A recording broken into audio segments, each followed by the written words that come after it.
Здравейте! Ето днеска сме тук във Фейсбук. Вчера нямахме тази възможност, с което ни показаха тези технически приспособления, които ползваме, колко много сме зависими от тях. Но слава Богу, че ги има. И вчера направих лайфа на YouTube, където може да намерите вчерашния лайф на моя YouTube лайф канал, там където са лайфс. И ще може просто да преживеете вчерашното преживяване, което беше на този лайф, което беше за изпращане на старата година.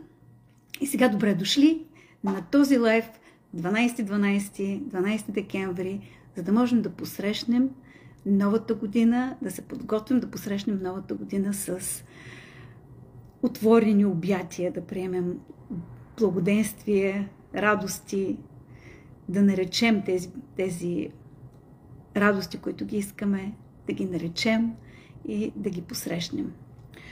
Днес темата е една много любима за мен тема и тук съм си приготвила тези думички, защото точно темата е за думите. За силата на думите. Какво могат да направят за нас думите? И това е тема особено така силна за мен, защото и като актриса, и като писател, бих казала поет, и като констелатор съм усещала силата на това, което можем да заредим в една дума. Енергията, която може да сложим в нея. Както за добро, така и за лошо. Усещала съм как думите са събрали енергията на тези, които са ги създавали. Усещала съм как с думата може да влезе в мен или в другия човек сила, която може да промени живота на един човек. Така че съм осъзнавала много тези магии на думите и днешния ден го посвещавам точно на това. Посвещаваме го на наричанията, на тази много стара традиция, която смятат някой, че е просто българска. Аз не съм много съгласна с това и ще ви кажа защо. Но тази много стара традиция, българска традиция, да наричаме, да има празници, на които се нарича, даже има и така наречените добротворци, които ги назначават да направят наричания за определени празници. Но можем и ние самите, както всеки от вас е виждал в къщи, как се дигат на здравици, за здраве, как си пожелаваме на нова година, до хубави пожелания, да сурвакарите ни как наричат, като отивате да сурвакат. Всички тези традиции сме ги виждали как работят и колко са силни. И ми се иска просто преди да преминем към едни такива наричания, които искам да споделим днеска, български наричания, български традиционни думи, които можем да кажем сега преди Коледа и за Коледа. Да, също ще ви окуража, когато слушате този лайв, да си помислите кои са тези думички, които чуете, или тези наричания, които чуете и бихте искали да си ги запазите, да си ги пишете или да си ги повторите по няколко пъти, така че да ги запомните и да останат във вас. Просто ще ви окуража или да дойдете обратно към този лайв, или да си ги запишете от сега и да ги използвате в празниците, които идват. Така. Би ми се искало първо още веднъж да спомена за силата на наричанията и че те не са просто български. И защо? В английски език думичката спелинг. Спелинг значи правопис на английски, превърнат на български. В тази думичка, съставката на думичката идва от спел, което значи заклинание или магия.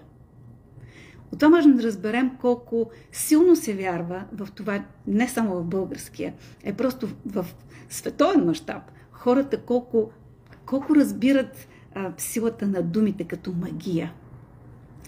Това ми беше много така силно осъзнаване, като осъзнах, че спел е магия. И то е спелинг. Така. И това осъзнаване ни навежда към мисълта какво могат думите да направят за нас. Както положително, така и отрицателни неща могат да направят. И можем наистина да го приемем като магично, като магично усещане, не само като го говорим, но и това какво правим за себе си, за бъдещето си. С тези думи, които ни използваме. Много пъти съм си мислила за това, когато слушам песни, когато децата ми растяха и слушаха песни. И се чудих какви са тези думи, дали всички думи, които влизат в тяхното съзнание, са най-доброто, което могат да имат. Някога съм си мислила за хора, млади хора, които ги чувам да говорят неща като даже някога доста така неприятни изрази по своя адрес. Аз самата съм си оказала, колко съм загубена, каква съм смахната.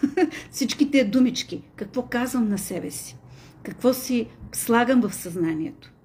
Така че ми се иска днес, когато говорим за думите, да го приемете не просто като нещо, което ще го говорим сега за този празник, за Коледа, а нещо, което да ви остане в съзнанието за цял живот. Да видите как това може да ви смени мисленето, за това какви думи може да използвате в живота ви, да внимавате с думите в живота ви, какво е това, което казвате за себе си. Затова ми се иска в първата част, докато говорим, да повторя още и още веднъж колко силна е енергията на думите. Как тази енергия ни зарежда, оставя в нас такива модели на мислене, даже модели, от които ни се влияем после.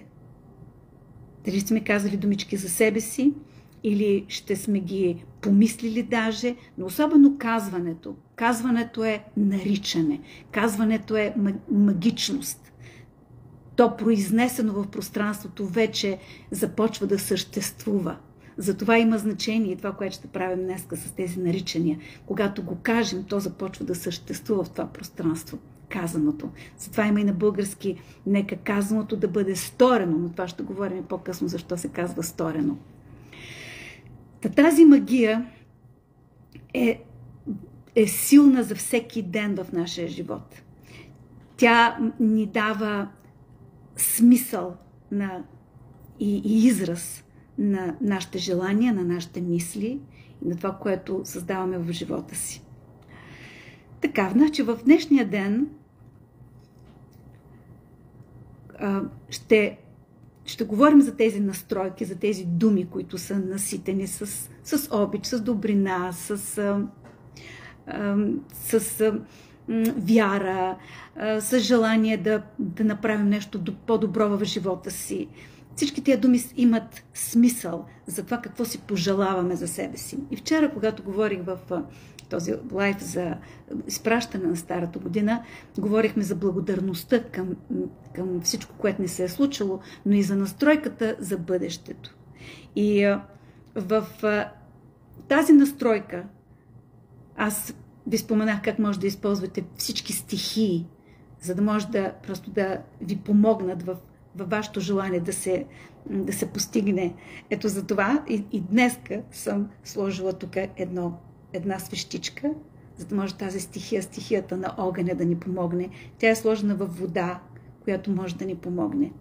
В българската традиция също се ползват и зърна от жито, които също се смятат като заложено нещо, както думичката залага, като зранце се залага да се постигне нещо, да израсне, както растението израства, така и в българската традиция са семената на житото. В световната традиция се използват много семена на ориз. Аз имах ориз в къщи и сложих тук ориз, който да ми е тук до мене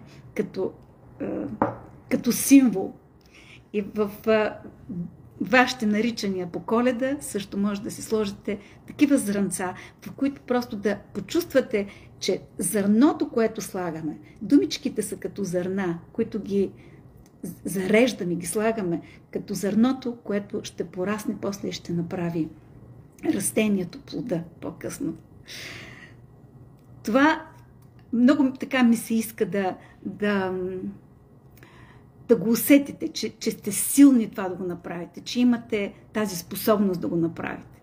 Че всеки един от вас, всяка душа е дошла тук с тази способност да прави тези магии, с силата, която носи в себе си. Така, нека да поговорим за това какво е важно за наричанията да го имаме предвид. Значи, за да заработи тая магия на наричанията, трябва човек да има вяра. Затова аз прекарах всичко това време да ви говоря, за да имате вяра. Човек трябва да има вяра и желание това, което говори, да му се случи. Да знае, че като го говори и го вярва, го приема цялата тази сила на думите с усещане, че да, това може да се случи. Това се случва.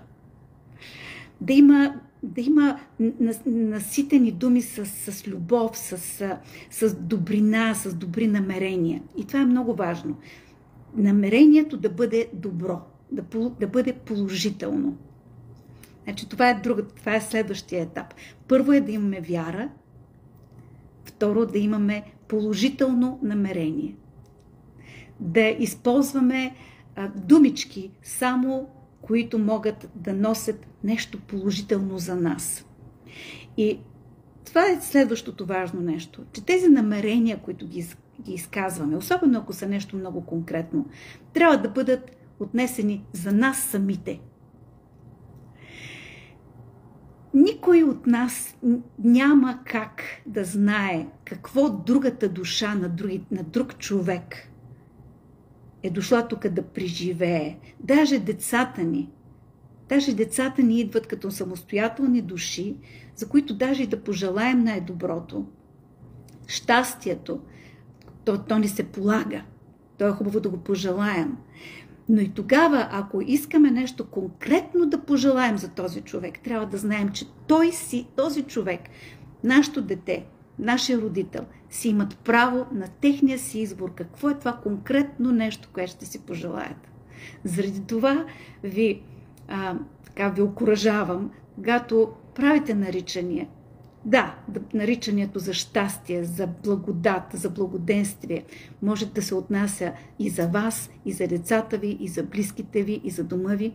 Но когато има нещо, което е много конкретно, оставете другия човек, той да си реши дали това е за него. Волята на човека е ключа към тая магия. Неговата свободна воля е нещото, което ще му помогне на душата му да се осъществи по начина, по който е решила тази душа да се осъществи. И искам да ви разкажа нещо много смешно, което беше се случило преди много години. Бяхме на една маса, в която група хора щяхме да празнуваме Коледа и правихме коледната баница. На масата имаше хора, които се познавахме. Тук сме емигранти, така че се събираме в Торонто различни емигранти. Не сме само роднини. Имаше една жена там, която имаше 2 дъщери, женени вече, те нямаха деца. Имаше на масата също един мъж, който беше разведен. Той си имаше деца. Аз бях там на масата, тия 2 дъщери бяха там на тази жена. И имаше още няколко човека и аз призовах всички, просто всеки да напише по едно желание, което искаме да сложим в баницата. И мислих, всеки просто да напише по едно листче, за да може всеки да има някакво пожелание, както се пише със здраве, пари, училище, работа, всичко, каквото може да дойде на ум. И жената, която беше с 2 дъщери, много и се искаше да бъде баба. Много й се искаше. Тя вече е баба, има много внучки, но тогава толкова много й се искаше, а дъщерите още смятаха, че са така неподготвени за това. Това няма значение. Въпросът е, че тя беше решила, че ще сложи в баницата бебе. И го сложи това бебе в тая баница. Още докато си помислихме какво слага тя в баницата, и като си представихме какви сме хората наоколо, значи тя трябваше така да си го представи, че някой от дъщерите й да вземе този късмет. И за съжаление този късмет не отиде при дъщерите, отиде при този разведен мъж, който беше на възраст, и тя беше много разочарована. Това е смешно, обаче просто показва как нашите желания, когато не са наши лични желания, а се месим в живота на другите хора. Първо, това е нередно. Второ, енергията така се завърта, че не знаем просто на кого, къде тази енергия може да застигне. И от тук искам да ви предупредя за нещо, което научих много отдавна, когато се учих за наричания и даже за магии. Се говореше в много отдавна, може би бях 18-19 годишна, когато за първи път това го чух, за лошите пожелания, за лошите наричания. Те са много страшни. В българската традиция има много клетви. Има магии се правят. Има уроки се правят. И има такова нещо, че когато нещо лошо се нарече, това лошо се намира пътя обратно към човека. Затова ви окуражавам, когато мислите за думите и за силата на думите, си мислете внимателно, когато пожелавате нещо лошо. Даже има едни такива изрази в българския, които мен много така ме хваща страх, като ги слушам. И даже някога съм казвала някой, ти чуваш ли си точно какво казваш? Като някой каже, ай, ще убия. Не може така да се говори. Просто тази думичка е силна думичка. Тя влиза в съзнанието на едно дете, ако му се каже такова нещо. Масна майтап. Това не е майтап. Майтапа може да имаш намерение на майтап, но усещането на думата, която отива към детето, е много силна. И трябва много да се внимава какво казваме. Искам да ви кажа за моя спектакъл Песента на цикадите. Имам такъв един много смешен епизод в спектакъла от една случка, която е описана там за наричания, за лоши наричания, за клетви. Ако искате да го видите, може да отидете да видите спектакъла ми. Той е на YouTube канала ми. Спектакъл се казва Песента на цикарите и е на български. Ако не може да го откриете, ми пишете и ще ви дам линк към спектакъла. Но там има едно описание как човек, който знае колко са силни думите, може да се страхува от една клетва. Къде може да се стигне? Че наистина може да се страхува човек, като от истинско действие, когато се чуе една клетва. Така. И да видим какво съм ви подготвила още, какво да ви кажа. Да, другото важно нещо е, че когато се кажат наричанията, и тези наричания могат да бъдат много конкретни, човек трябва да има смелост да ги изрече, но трябва да има и кураж да направи действия към това, което пожелава да му се случи. Първо има една приказка, внимавай какво си пожелаваш, защото някога има такива неща, които си пожелаваме, които казваме, това ли е, което исках? Но когато си го пожелаем нещото, и то е в нашето съзнание, това трябва да ни даде сила и кураж да имаме стъпките, които да направим, за да може то да се постигне. И затова е така нареченото нека казаното да бъде сторено. Българският израз нека казаното да бъде сторено ни подсказва точно това, че трябва то да бъде сторено, някой да го направи. А Господ няма други ръце, освен нашите. Няма друг начин да ни даде нещото, освен чрез нашите действия или чрез съвместните действия на хората. Това е много важно, това да си го припомняме всеки път. Когато си пожелая нещо, нека да събере и коража да направя стъпките към това нещо. Така. И да направим истински действия.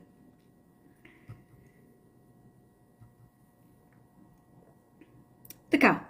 И сега нека да преминем към наричанията.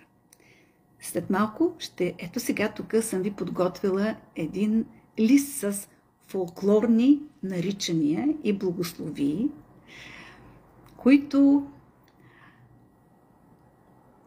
когато ви ги чета, може да ги повтаряте след мен, може да си ги припомните после преди Коледа и да ги имате предвид като ваши благопожелания на празници, даже насаме като сте. Така.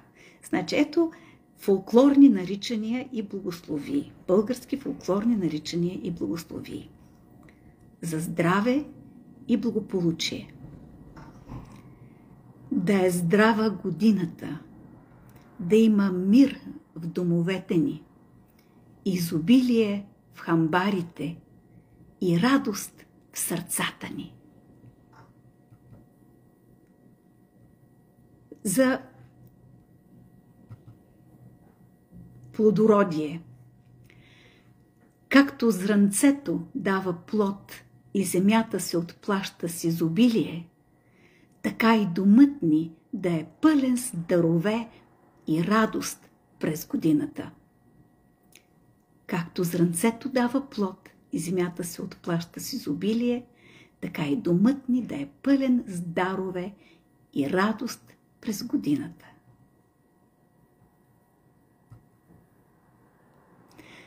За семейно щастие. Да сме живи и здрави, като китка вързани. Да царуват любовта и разбирателството в нашия дом. За успехи. Както реката намира своя път, така и ние да намерим пътя към успеха и сбъднатите мечти. Коледарско благословение.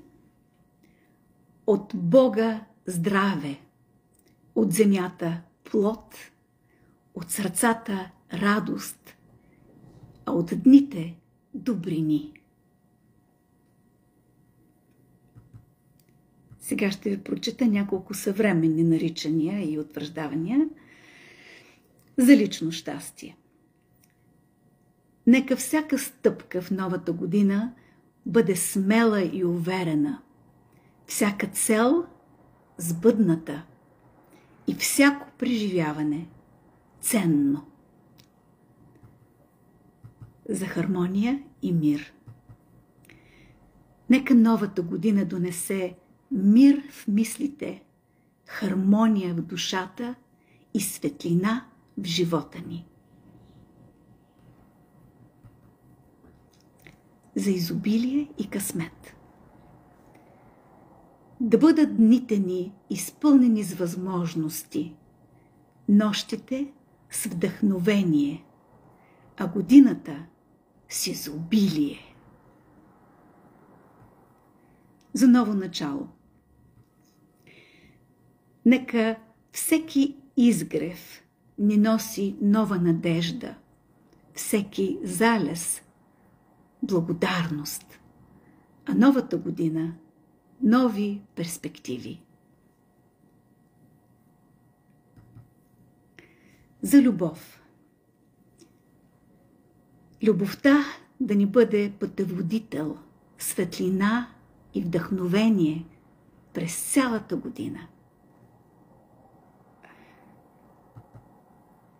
И сега едни български молитви. Искам тук само да ви отбележа за наричанията и за молитвите. Каква е разликата между наричанията и молитвите? Когато казваме наричания, наричанията са съпроводени с усещането, че на нас ни се полага това щастие, че ние сме достойни за това щастие, че ние го заслужаваме.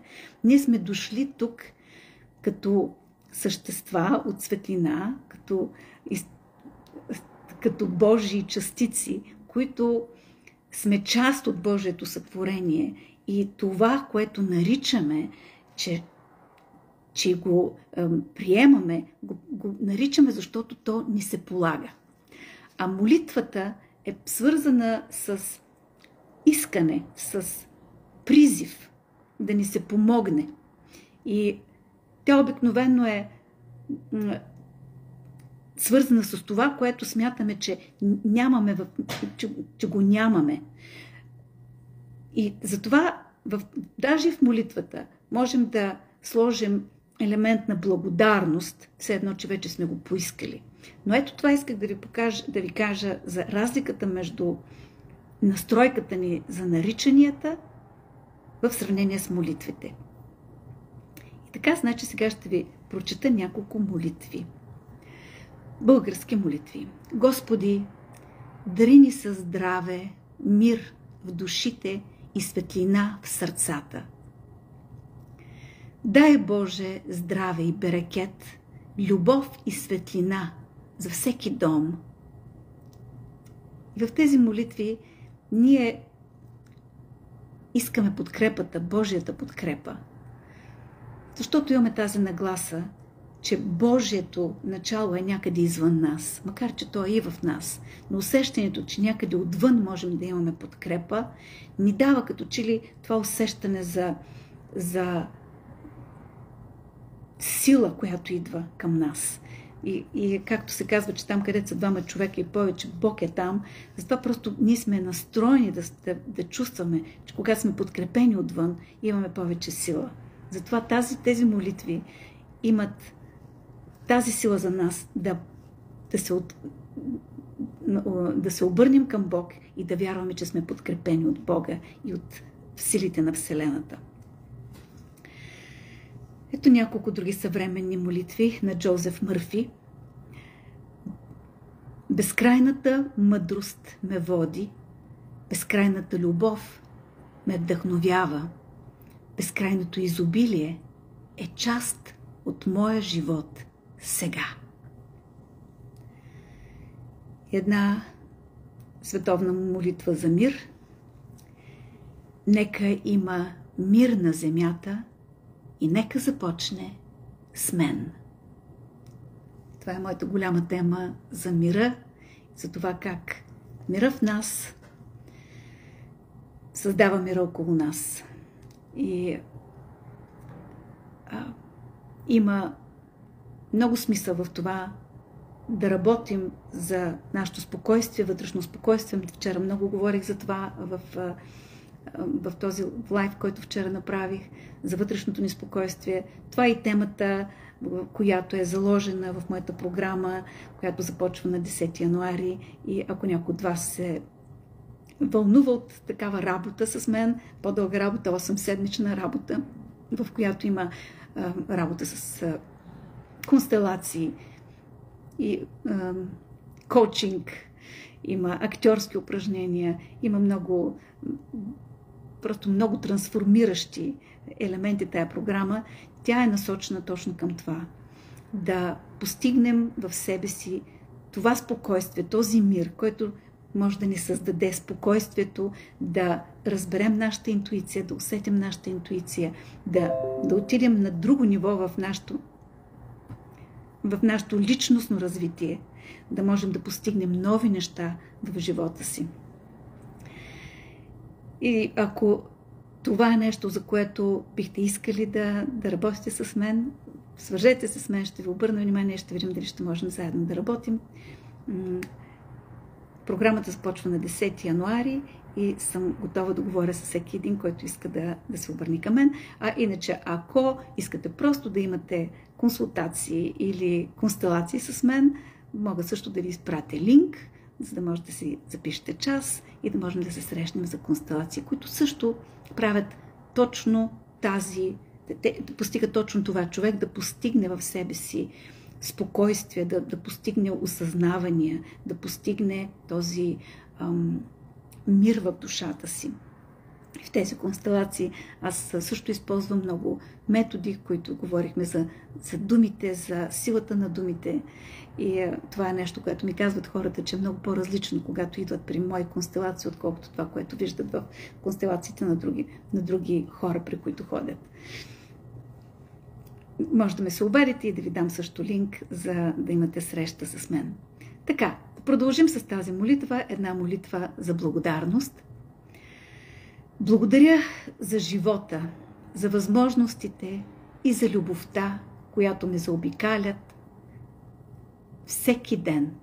Благодаря за живота, за възможностите и за любовта, която ме заобикаля всеки ден. И сега ще ви предложа да завършим с една кратка медитация.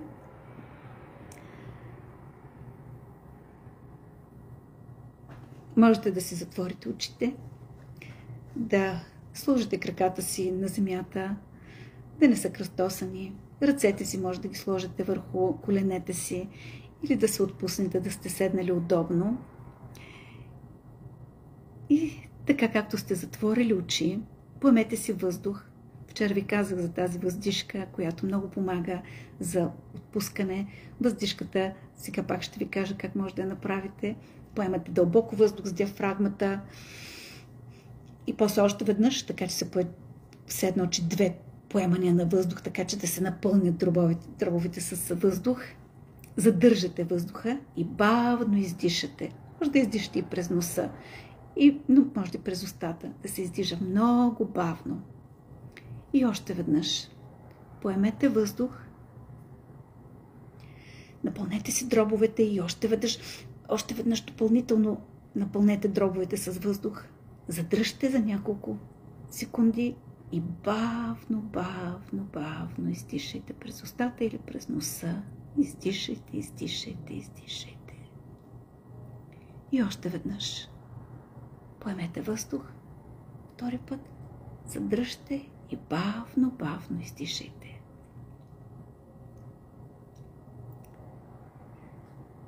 Отпуснете си тялото. Отпуснете раменете. Отпуснете си слепоочията. Отпуснете лицето. Почувствайте как цялото ви тяло се отпуска и като че ли усеща топлина, която го заобикаля.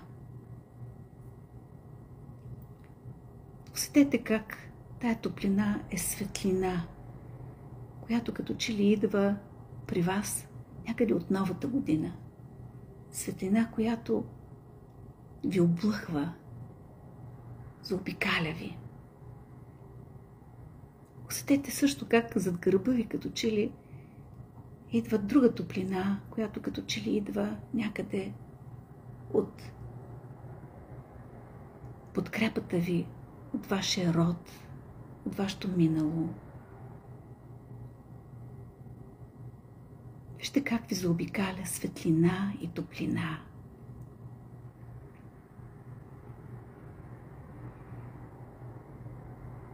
Почувствайте тази топлина. Почувствайте как сте подкрепени от силите на вашия род. Почувствайте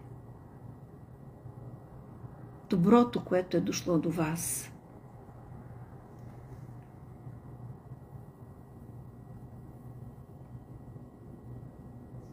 Сега се обърнете напред и вижте тази добрина, която идва отпред към вас. Вижте как светлината, която виждате пред себе си,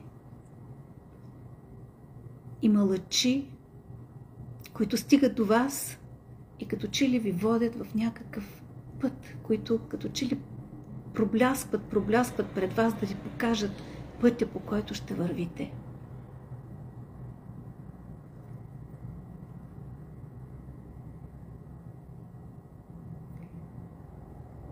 Чуйте благословия, която идва към вас от рода ви и почувствайте благодарност за всичко, което сте имали досега. И на ум изречете: аз съм отворена за всички добрини, които идват към мен. Аз приемам благословиите на рода ми. Аз осъзнавам как заслужавам и съм отворена да приема, че съм достоен, достойна за истинско изобилие, благоденствие, благодат, споделена любов, пълноценно удовлетворение, вдъхновено щастие, изобилност от радости. Аз виждам как те са част от моя живот. Заобикалят ме, подкрепят ме, изпълват ме. Аз ги приемам в живота си. Те са моя живот. Аз благославям своя живот. Благославям всеки ден. Благодарна съм за дара на живота. Благодарна съм за изобилието, щастието и благодатта, която тази идваща година ми дава и ми носи.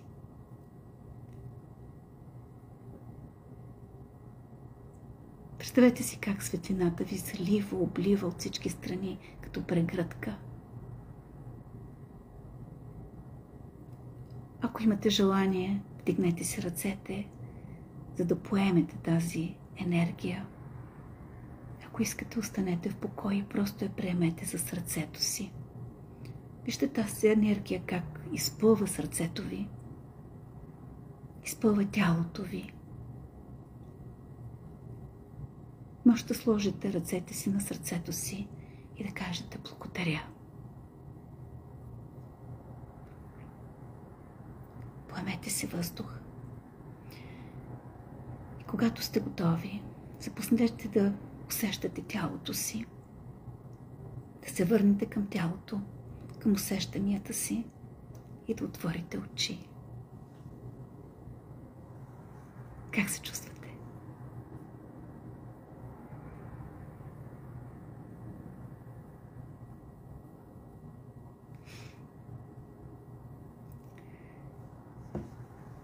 Дано това да ви е подействало магично и с това бих искал да ви оставя с хубавото усещане и да ви благодаря за това, че имахме това споделено време заедно. Нека всички думи, които изрекохме, да ви изпълват с благодат и благоденствие, да донесат добро на всички ви. Помнете, че нашите думи са като магия. Нека ги използваме да създаваме живота, за който мечтаем и който заслужаваме. Още веднъж ви приканвам, ако искате да чуете повече молитви, да отидете на моята страница на YouTube, която е Мариана Ангелова-Мари, и има там една папка с молитви, които може да чуете. Има и много други неща. Има и приказки.